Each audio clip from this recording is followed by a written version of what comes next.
But let's move on to the first trade we saw, and that was Luka Doncic being selected by the Atlanta Hawks, and then the Atlanta Hawks trading Luka to the Dallas Mavericks for Trae Young, and then a 2019 first-round pick. And I was looking it up, and I believe it's a top 5 protected pick. So Dallas gives up Trae Young and 2019's first-round pick for the and that pick is going to be top 5 protected for Luka Doncic. And I look at this for the Mavs, and we hear just Rick Carlisle talk about it. They were enamored with this kid. They loved him. They think that he's going to be a future, franchise centerpiece for them.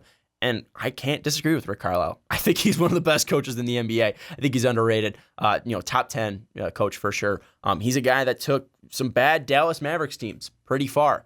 Teams that had veterans for sure, but teams that weren't great. We consistently see that Carlisle's offense works when they have multiple ball handlers. Let's look back when they won a championship. They had Jason Kidd. They had Jason Terry. They had a lot of guys that can carry the ball, and they weren't really one-dimensional. And yes, they had Dirk. When Dirk was an absolute stud back in 2011, but they still have Dirk now. But now they're trying to take that and turn it into the future. And we look at what they're doing, and it's really through wings and dynamic guard play. We saw Dennis Smith Jr. be a dynamic guard last year, and one of the best assets that Dennis Smith has in his arsenal is his athleticism. Really unbeaten. We talked about this last year in last year's draft, that he is a next level athlete. It's scary what he can do, especially attacking the rim.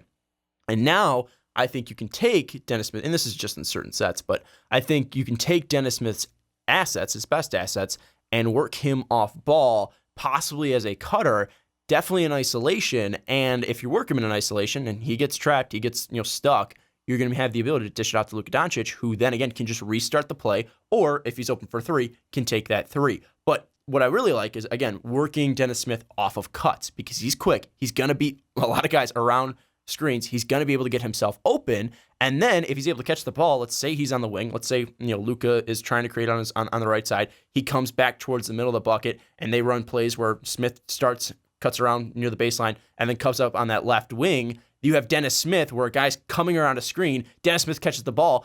He's lightning quick. He's going to the baseline already, going past the defender that's going towards the top of the key, out to that wing position. He's blown past him. Now Dennis Smith has a direct line to the bucket. And you have that ability because of Luka Doncic's passing ability. And again, if they see that, this defender's going to be cheating, and they're going to be trying to jump the pass this way towards Dennis Smith, Luka Doncic is an unreal passer. So he's going to be able to hit Dennis Smith on a backdoor screen. And let's not talk about the potential in the pick and roll that, Luka Doncic is going to have, either with Dirk Nowitzki or a 5 that they bring in. Let's say they bring in Julius Randle, who possibly is going to be a free agent. If the Lakers try to go after LeBron James, Kawhi Leonard, and Paul George, they're going to need to get rid of Julius Randle because they won't be able to sign him. So if they get rid of Julius Randle, they can go with some small ball 5 here. Julius Randle was unreal last year. True shooting of 60%. That's really not seen too often. He's a guy that doesn't stretch the floor out a little bit, but you have Dirk Nowitzki, and Dirk still has the ability to shoot from deep. And really, this offense is super interesting to me. And even in the live stream, something that was thrown out, I didn't think about this too much, but even in the live stream, they threw out the possibility of Boogie Cousins going to the Mavericks. And could you imagine Luka Doncic and Boogie Cousins in a pick and roll? And hell, you even say Dirk, Boogie, and Luka in a pick and roll.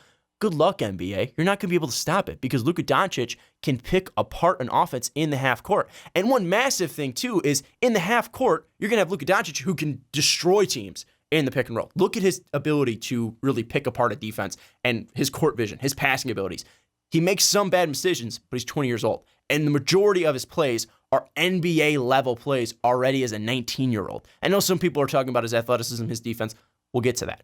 But right now, in the half court and in his half court offense, having dynamic athletes like Harrison Barnes and Dennis Smith Jr., and having smart veteran players like Dirk Nowitzki alongside him, Wes Matthews alongside him, it's going to be unfair how good this offense could be in the half court. And this is this year. And that's not saying, signing Julius Randle, signing, Boogie Cousins, if that's a possibility, or if that happens.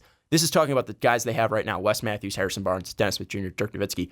this could be a really fun team to watch in the half court. And one thing is that Luka is great on outlet passes. Luka has the ability to find Dennis Smith Jr., and Dennis Smith Jr.'s explosive athleticism in the full court on breaks is going to be hard to stop. So they have the ability to kill you with full court playmaking with Dennis Smith's athleticism and his passing ability, because I don't want to underrate that. His passing ability, Dennis Smith Jr. on the fast break, good luck stopping it. Again, he's so explosive. He's so quick. And then Luka's patience, his ability to attack and meticulously pick apart an offense and a defense in the half court. This offense has the meshings of a spectacular, absolutely spectacular offense.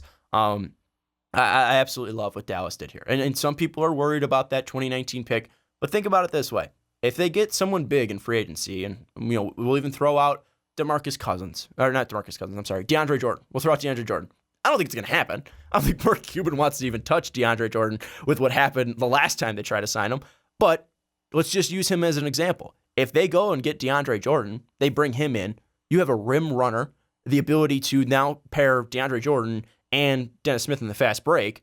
And then also, in the half court, you have Luka Doncic run Lob City with DeAndre Jordan. And you have a rim protector. You have an athletic rim protector in DeAndre Jordan. If you're able to bring him in, there's so many options for this Dallas team that you can't help to be excited about. If you're a Dallas fan, you got to be pumped about this. And I know I kind of went off topic there, but if you are a Dallas fan, you're worried about that 2019 pick, you're top 5 protected. So if you're horrible, you're going to get that pick back. But I don't think this team's going to be horrible. I think this team, you're looking at top 10, maybe even outside the top 10. You might be in Clipper range, especially if you depending on what you do in free agency. So I love this trade. I mean, you don't have a lot of assets outside of your future picks, but you didn't get rid of many of them. This is, I think, the first one you've gotten rid of.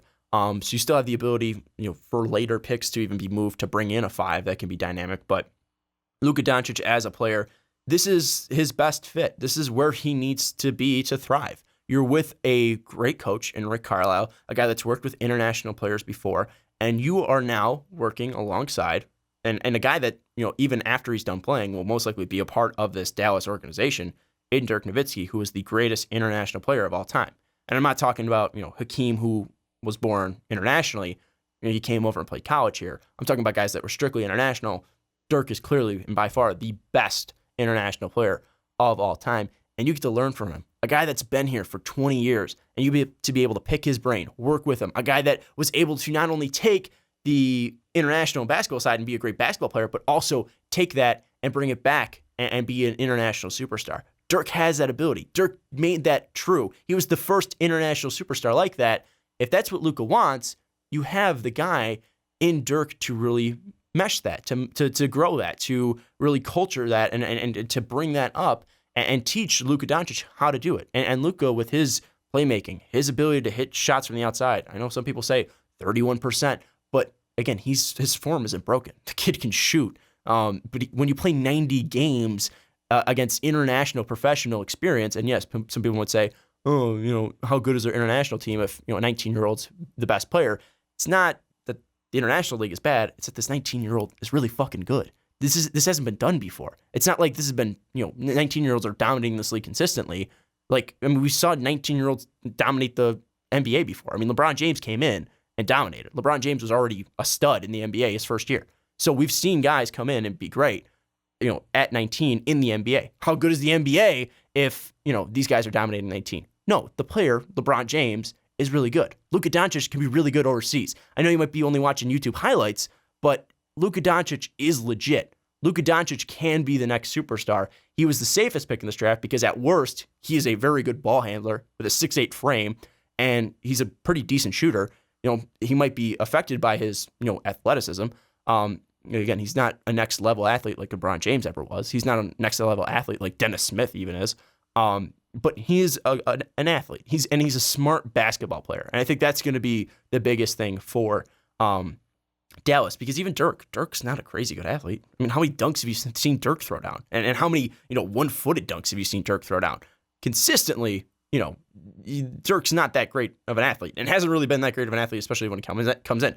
For the past, 7 years, he's tailored his game to his shot, to his positioning to his body. You can be a great player in the NBA and not be a great athlete. You can be smart. And I think Luka Doncic is that level of smart. I think he is a guy that can really be a smart player who can dominate this league. So I think this is the best landing spot for Luka, and some people might be worried about the trade and the asset they gave up, but this is a guy that's going to fit in this Dallas team, and he's going to be a guy that's going to fit there for the next 5 years alongside Dennis Smith Jr. And we've seen Mark Cuban not be afraid to throw money into this Dallas team.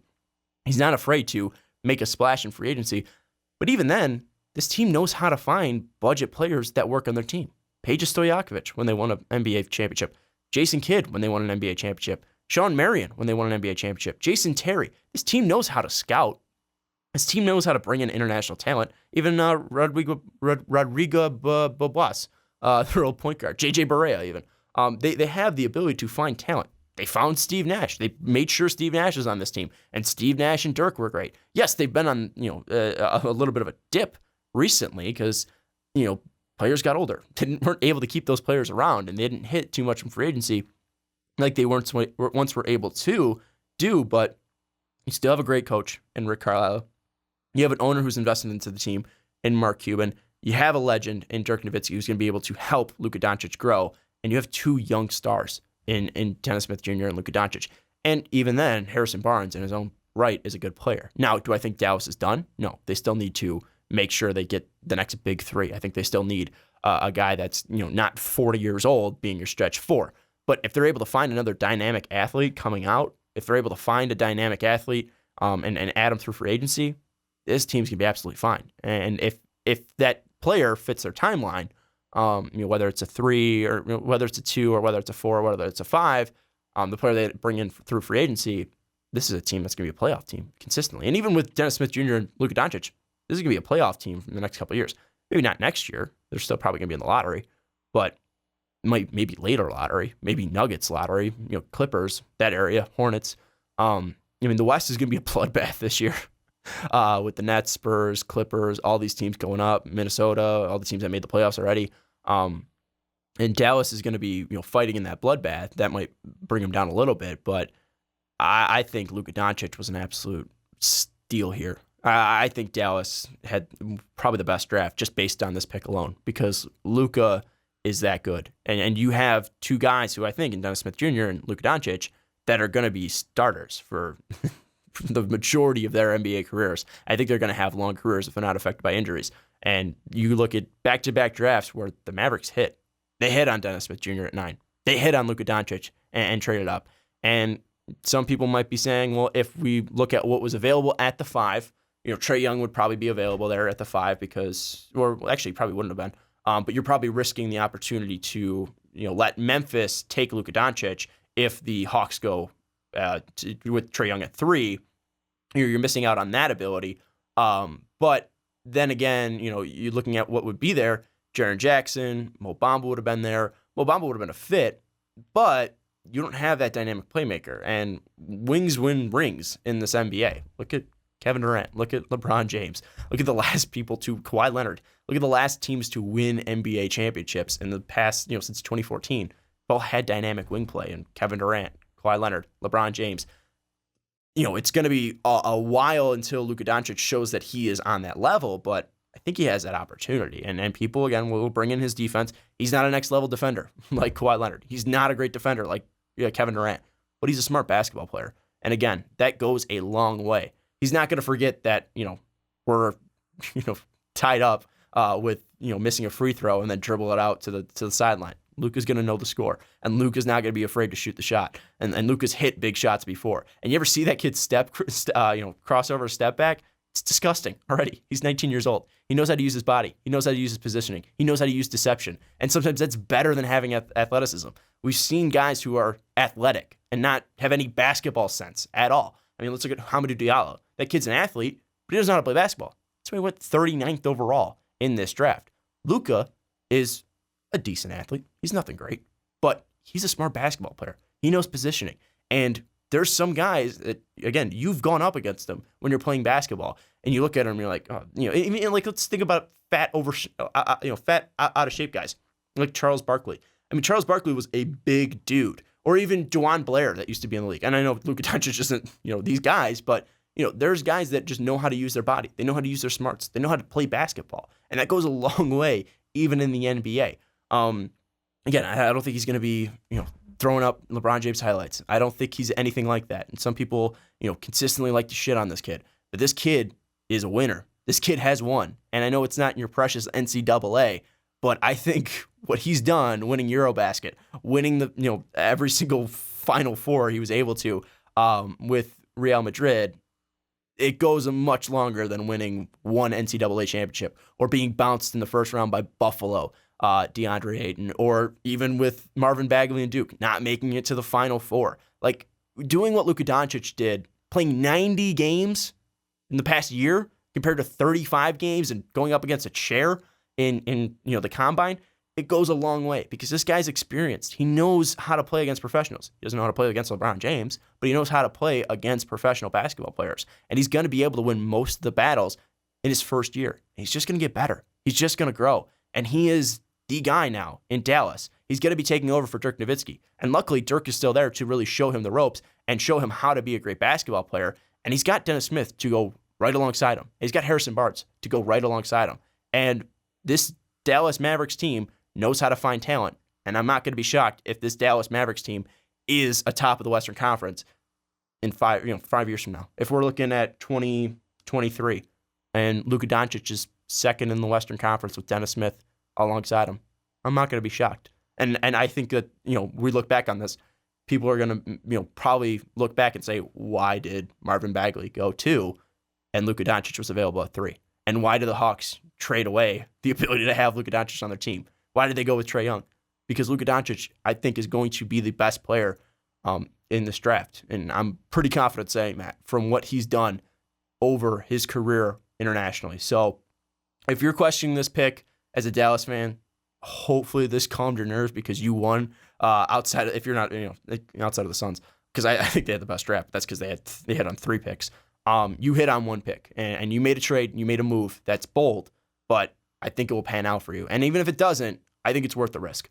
And if it doesn't pan out, that means he's not a superstar. But I don't think it doesn't mean he's not a starter. And I don't think it means he can't contribute to your team for the next years to come. So if you're a Mavs fan, you were worried about this pick, you don't like Luka Doncic, just wait until you see him next year. And I think he's going to be something special, even his first year. And some people are telling me to make my Rookie of the Year prediction.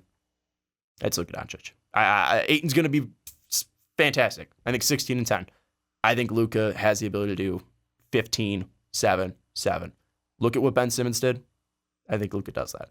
I think Luka has the ability to possibly do 15, 7, and 7. And maybe some people are saying I'm crazy for saying that, but he's not the athlete that Ben Simmons was. But Ben Simmons can't shoot. Luka Doncic can, and Luka, he might not blow by people in the full court, but he's going to be able to really fool people when it comes to half-court basketball. So if you're looking for my Rookie of the Year pick early right now, I'm going Luka Doncic because I think he's in the best system and the best place for him. Let me know what you think about Luka Doncic. Did the Kings mess up by missing him? I don't think they did. I understand the Marvin Bagley pick. I think they should have gone Luka Doncic, but hell, everyone's got their own quirks. But let me know what you think about the Luka Doncic pick for the Mavericks. Did they give too much up? Did they give up that 2019 pick? Do you think that was a little bit too much? Do you think the Hawks messed up by taking Trae Young? Do you think the Hawks made the right choice by going with Trae Young? I know some people were saying, Trae Young has superstar mentality and Atlanta needs to sell tickets. That was someone in our live stream. Atlanta needs to sell tickets and Trae Young has superstar potential. He does. But with Luka Doncic, I think you're going after a guy that's going to not be a superstar per se and, an all-star, every single year and being on all NBA teams. I don't even know if that's going to be right about Trae Young, but what Luka Doncic can do is really bring a winning culture to your team. That's saying a lot about a 19-year-old, but I think it's fair. He can bring a winning culture to your team, and having a team that's consistently good is going to sell more than just one solo superstar. So, I think, a superstar at a next level talent can bring you still to the playoffs. But one superstar, let's look at Kemba Walker, is not going to make a team successful. Kemba Walker's a superstar. That team in Charlotte isn't really that successful. They're not selling a ton of tickets. And Atlanta taking Trae Young isn't really going to make that team super successful. but building a culture like Dallas Mavericks, and the Dallas Mavericks are doing by taking Luka Doncic and putting him around the right players in Dirk, putting him around the right owner in Mark Cuban, and putting him around the right coach in Rick Carlisle is how you build a culture and how you build a winner. In my mind, let me know what you think.